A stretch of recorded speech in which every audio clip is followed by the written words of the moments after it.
ಎಲ್ರಿಗೂ ನಮಸ್ಕಾರ. ಮನಸಾರೆ ಕನ್ನಡ ಯೂಟ್ಯೂಬ್ ಚಾನಲ್ಗೆ ಸ್ವಾಗತ. ಯಾರೆಲ್ಲ ನಮ್ಮ ಚಾನಲ್ನ ಫಸ್ಟ್ ಟೈಮ್ ನೋಡ್ತಾ ಇದ್ದಾರೋ ಈಗಲೇ ಸಬ್ಸ್ಕ್ರೈಬ್ ಮಾಡಿ, ಹಾಗೆ ಪಕ್ಕದಲ್ಲಿರೋ ಬೆಲ್ ಬಟನ್ ಒತ್ತಿ. ನಾನಿವತ್ತು ಮಾತನಾಡೋದಕ್ಕೆ ಬಂದಿರೋಂಥ ವಿಷಯ ಏನಪ್ಪ ಅಂತಂದರೆ, ನಮ್ಮ ಭಾರತೀಯ ಕ್ರಿಕೆಟ್ ತಂಡದ ಅತ್ಯದ್ಭುತ ಓಪನಿಂಗ್ ಬ್ಯಾಟ್ಸ್ಮನ್ ವೀರೇಂದ್ರ ಸೆಹ್ವಾಗ್ ಅವರ ಜೆರ್ಸಿ ನಂಬರ್ ಬಗ್ಗೆ. ಏನಪ್ಪ ಇದು ವೀರೇಂದ್ರ ಸೆಹ್ವಾಗ್ ಅವರ ಜೆರ್ಸಿ ನಂಬರು ಅಂತ ನಿಮಗೆ ತಲೆಯಲ್ಲಿ ಓಡ್ತಾ ಇರ್ಬೋದು ಅಲ್ವಾ? ಹೇಳ್ತೀನಿ, ವಿಷಯಕ್ಕೆ ಬರ್ತೀನಿ. ಏನಪ್ಪ ಅಂತಂದರೆ, ನಮ್ಮ ಭಾರತೀಯ ಕ್ರಿಕೆಟ್ ತಂಡ ಕಂಡಂತಹ ಅತ್ಯುತ್ತಮ ಓಪನಿಂಗ್ ಬ್ಯಾಟ್ಸ್ಮನ್ ಅಂದರೆ ಅದು ವೀರೇಂದ್ರ ಸೆಹ್ವಾಗ್. 90ರ ದಶಕದಲ್ಲಿ ವೀರೇಂದ್ರ ಸೆಹ್ವಾಗ್ ಅವರ ಆಗಮನ ತಂಡಕ್ಕೆ ಆಗುತ್ತೆ. ಅಲ್ಲಿಂದ ಅವರು ಹೇಗೆ ಬೆಳೀತಾ ಹೋದರು ಮತ್ತು ಅವರ ಜೆರ್ಸಿ ನಂಬರು 4 ಬಾರಿ ಚೇಂಜ್ ಆಯಿತು. ಯಾಕೆ? ಈ ಕುತೂಹಲ ವಿಷಯವನ್ನು ನಾನಿವತ್ತು ನಿಮಗೆ ತಿಳಿಸ್ಕೊಡ್ತೀನಿ.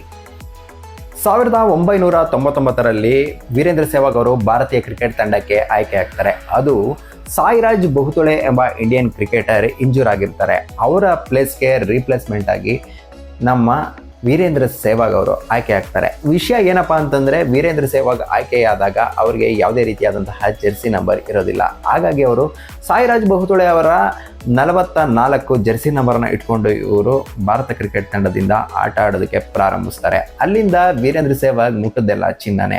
ಆದರೆ ಕಾಲ ಕಳೆದಂತೆ ಏನಾಗುತ್ತೆ, ವೀರೇಂದ್ರ ಸೆಹ್ವಾಗರ ಜೆರ್ಸಿ ನಂಬರ್ 44ಅನ್ನು 46ಗೆ ಬದಲಾಯಿಸಲಾಗುತ್ತೆ. ಕೆಲ ವರ್ಷಗಳ ಕಾಲ ವೀರೇಂದ್ರ ಸೆಹ್ವಾಗ್ 46 ಇದ್ದಂತಹ ಜೆರ್ಸಿ ನಂಬರನ್ನು 46 ಮಾಡ್ಕೊತಾರೆ. 46 ಜೆರ್ಸಿ ನಂಬರಲ್ಲಿ ಹಲವು ವರ್ಷಗಳ ಕಾಲ ಕ್ರಿಕೆಟನ್ನು ಆಡ್ತಾರೆ. ನಂತರ ಅವರು ವೈಯಕ್ತಿಕ ಜೀವನದಲ್ಲಿ ಸಾಂಸಾರಿಕ ಜೀವನಕ್ಕೆ ಕಾಲಿಡ್ತಾರೆ. ಆಗ ಅವರ ಹೆಂಡತಿ ಕೂಡ ನಂಬರ್ 2 ಅನ್ನು ಸಜೆಸ್ಟ್ ಮಾಡ್ತಾರೆ. ಹಾಗಾಗಿ ಜೆರ್ಸಿ ನಂಬರ್ ಮತ್ತೆ 44ರಿಂದ 2ಕ್ಕೆ ಟ್ರಾನ್ಸ್ಫರ್ ಆಗುತ್ತೆ. ಅಲ್ಲಿಂದ ವೀರೇಂದ್ರ ಸೆಹ್ವಾಗ್ ಅವರು ಮತ್ತೆ ನಂಬರ್ 2 ಅನ್ನು ಜೆರ್ಸಿ ನಂಬರ್ ಆಗಿ ಇಟ್ಕೊಂಡು ಮತ್ತೆ ಅವರ ಕ್ರಿಕೆಟ್ ಕೆರಿಯರ್ನ ಪ್ರಾರಂಭ ಮಾಡ್ತಾರೆ. ಆದರೆ ವೀರೇಂದ್ರ ಸೆಹ್ವಾಗ್ ಒಬ್ಬ ಪ್ರತಿಭಾನ್ವಿತ ಆಟಗಾರ. ಎಲ್ಲಿಯೂ ಕೂಡ ಪ್ರಾರಂಭ ಆದಂತಹ ಅವರ ಜರ್ನಿ ಎಲ್ಲಿಯೂ ಕೂಡ ನಿಲ್ಲೇ ಇಲ್ಲ. ಬಡಿ ಆಟಕ್ಕೆ ಹೆಸರುವಾಸಿಯಾಗಿದ್ದು ಈ ವೀರೇಂದ್ರ ಸೆಹ್ವಾಗ್, ಭಾರತೀಯ ಕ್ರಿಕೆಟ್ ತಂಡದ ಓಪನಿಂಗ್ ಬ್ಯಾಟ್ಸ್ಮನ್. ಕ್ರಿಕೆಟ್ ಅಂದರೆ ಹೀಗೆ, ಓಪನಿಂಗ್ ಬ್ಯಾಟ್ಸ್ಮನ್ ಅಂದರೆ ಹೀಗೆ ಇರಬೇಕು ಅಂತ ಅಂದ್ಕೊಂಡ್ರೆ ಅದು ವೀರೇಂದ್ರ ಸೆಹ್ವಾಗ್ ಮಾತ್ರ.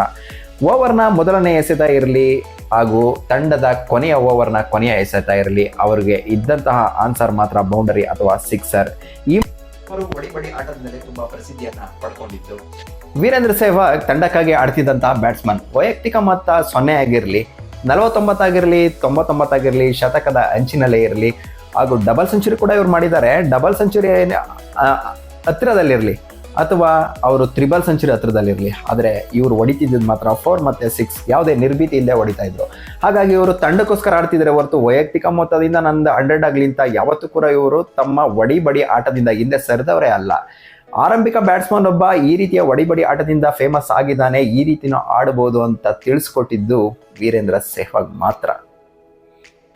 ಜೆರ್ಸಿ ನಂಬರ್ ಇಲ್ಲದೇನೆ ತಂಡಕ್ಕೆ ಎಂಟ್ರಿ ಆಗಿ ಸಾಯಿರಾಜ್ ಬಹುತುಳೆ ಅವರ 44 ಜೆರ್ಸಿ ನಂಬರನ್ನ ಹಾಕೊಂಡು ಯೂಸ್ ಮಾಡಿದ್ದು ವೀರೇಂದ್ರ ಸೆಹ್ವಾಗ್. ನಂತರ ಅವರ ತಾಯಿಯವರು ಸಜೆಸ್ಟ್ ಮಾಡಿದ್ರು ಅಂತ 46 ಜೆರ್ಸಿ ನಂಬರನ್ನ ಯೂಸ್ ಮಾಡಿ ಅಲ್ಲೂ ಕೂಡ ಸಕ್ಸಸ್ ಕಂಡ್ರು ವೀರೇಂದ್ರ ಸೆಹ್ವಾಗ್. ನಂತರ ತನ್ನ ಹೆಂಡತಿ ಹೇಳಿದಂತಹ ನಂಬರ್ 2 ಅನ್ನು ಕೂಡ ಅವರು ಯೂಸ್ ಮಾಡಿ ಅಲ್ಲಿಯೂ ಕೂಡ ಸಕ್ಸಸ್ ಕಂಡ್ರು. ಇಷ್ಟೆಲ್ಲ ಆಗಿರ್ಬೇಕಾದ್ರೆ BCCI ವೀರೇಂದ್ರ ಸೆಹ್ವಾಗ್ ಅವ್ರಿಗೆ ಒಂದು ಶಾಕ್ ಅನ್ನ ಕೊಡುತ್ತೆ. ಅದು ಏನಪ್ಪಾ ಅಂತಂದ್ರೆ, ನೀವು ಜೆರ್ಸಿ ನಂಬರ್ನ ಇಟ್ಕೊಳ್ಳೋದಾದ್ರೆ ಯಾವುದಾದ್ರೂ ಒಂದನ್ನು ಮಾತ್ರ ಇಟ್ಕೋಬೇಕು ಅಂತ BCCI ಇವರಿಗೆ ತಾಕೀತು ಮಾಡುತ್ತೆ. ಆಗ ವೀರೇಂದ್ರ ಸೆಹ್ವಾಗ್ ಸ್ವಲ್ಪ ಕನ್ಫ್ಯೂಸ್ ಆಗ್ತಾರೆ.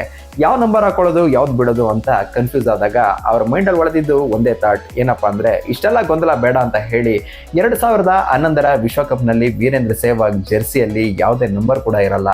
ಯಾವುದೇ ನಂಬರ್ ಇಲ್ಲದೆ ಆಡಿದಂತಹ ವಿಶ್ವದ ಏಕೈಕ ಬ್ಯಾಟ್ಸ್ಮನ್ ಅಂದರೆ ಅದು ವೀರೇಂದ್ರ ಸೆಹ್ವಾಗ್ ಮಾತ್ರ.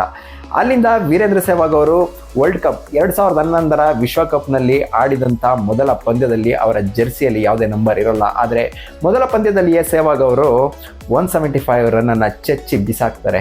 ಇಲ್ಲಿಗೆ ಏನಂತ ತಿಳಿತು ಗೊತ್ತಾಯ್ತಲ್ಲ. ವೀರೇಂದ್ರ ಸೆಹ್ವಾಗ್ ಅವರು ಅವ್ರಿಗಿದ್ದಂತಹ ಪ್ರತಿಭೆ ಮತ್ತು ಅವ್ರಿಗಿದ್ದಂತಹ ಹಾರ್ಡ್ ವರ್ಕು ಯಾವುದೇ ನಂಬರಿಂದ ಕೂಡ ಬಂದಿದ್ದಲ್ಲ. ಅವರು ಸ್ವತಃ ಸಂಪಾದಿಸಿದ್ದು ಹಾಗೂ ಅವರು ಮಾಡಿದಂಥ ಹಾರ್ಡ್ ವರ್ಕಿಂದ ಅವರು ಈ ಸಾಧನೆಯನ್ನು ಮಾಡೋದಕ್ಕೆ ಆಯಿತು. ಇಷ್ಟೇಳಿ ನನ್ನ ಇವತ್ತಿನ ವಿಡಿಯೋನ ಇಲ್ಲಿಗೆ ಕೊನೆಗೊಳಿಸ್ತಾ ಇದ್ದೀನಿ. ನೋಡಿದ್ರಲ್ಲ, ಮಾಹಿತಿ ಇಷ್ಟ ಆಗಿದೆ ಅಂತ ಅನ್ಕೊಂತೀನಿ. ಮಾಹಿತಿ ಇಷ್ಟ ಆಗಿದ್ರೆ ಲೈಕ್ ಮಾಡಿ, ಶೇರ್ ಮಾಡಿ, ಕಾಮೆಂಟ್ ಮಾಡಿ ಅಂತ ಹೇಳ್ತಾ ಇಲ್ಲಿವರೆಗೂ ವಿಡಿಯೋ ವೀಕ್ಷಿಸಿದ ಎಲ್ಲರಿಗೂ ಕೂಡ ತುಂಬ ಹೃದಯದ ಧನ್ಯವಾದಗಳು. Thank you.